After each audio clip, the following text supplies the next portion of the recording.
हिंसा सामने आई है, आप क्या कहेंगे?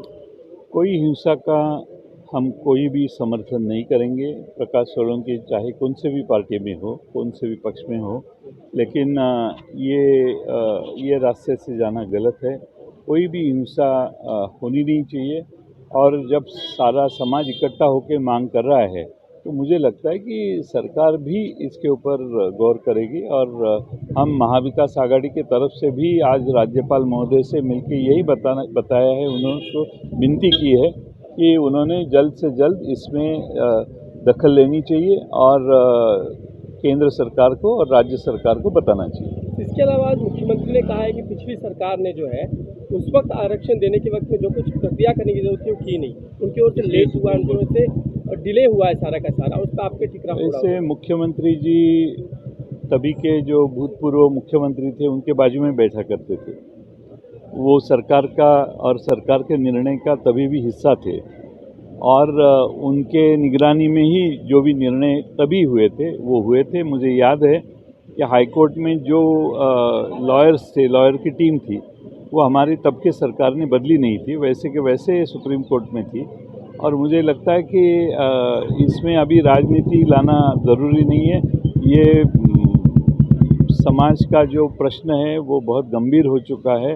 अब कोई शब्द इधर उधर करके और तकलीफ़ी बढ़ाना ये ठीक नहीं होगा।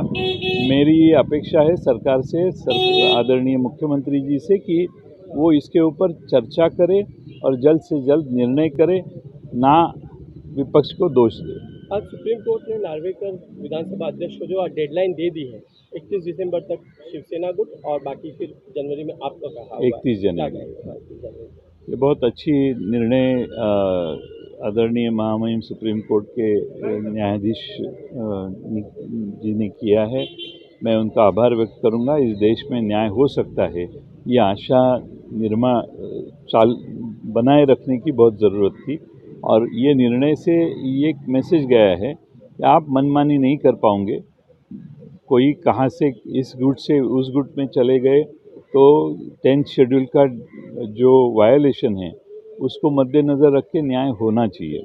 और अभी डेडलाइन सुप्रीम कोर्ट ने रखी है तो मुझे लगता है कि डेडलाइन के मुताबिक काम विधानसभा के हमारे अध्यक्ष कर पाएंगे। अगर उन्होंने नहीं किया तो सुप्रीम कोर्ट जल्द से जल्द वो प्रक्रिया खुद हाथ में स्वयं लेना चाहते हैं, ये भी उन्होंने मेरे ख्याल से बताया है।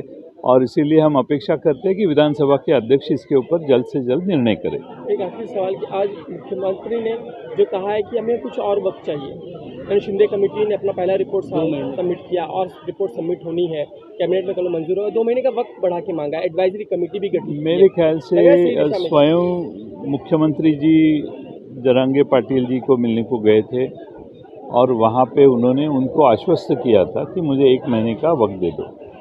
अब उन्होंने ही वक्त मांगा, जरांगे पाटिल जी ने उनको दे दिया, तो तभी उनको समझना चाहिए था कि 1 महीने का ये वक्त नहीं है, बहुत लंबा समय आवश्यक है। तो तभी वो मांगते तो शायद हो सकता था।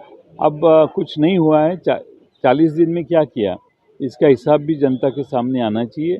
और अभी बात रही जरांगे पाटिल खुद उपोषण को बैठे हैं, वो अभी मुख्यमंत्री जी ने जो अपील की है वो मानते हैं या नहीं, उसके ऊपर अभी सब निर्भर करता है। हम अपेक्षा करते हैं कि ऐसे चीज़ों में निर्णय लेना थोड़ा वक्त लग सकता है और इसीलिए सरकार ने जरांगे पाटिल जी को कन्विंस करना चाहिए और उनको उपोषण से दूर करना चाहिए, यानी उपोषण उन्होंने छोड़नी चाहिए। और इसीलिए मुख्यमंत्री जी और सभी लोगों ने प्रयास करने की आवश्यकता है। नमस्कार, मैं हूं मानक गुप्ता। अगर आपको हमारा ये वीडियो पसंद आया हो तो इसे लाइक और शेयर जरूर करें और हाँ, हमें सब्सक्राइब और फॉलो करना ना भूलें ताकि आप देश और दुनिया की कोई खबर मिस ना करें। तो जुड़े रहिए हमारे साथ और देखते रहिए न्यूज़ 24।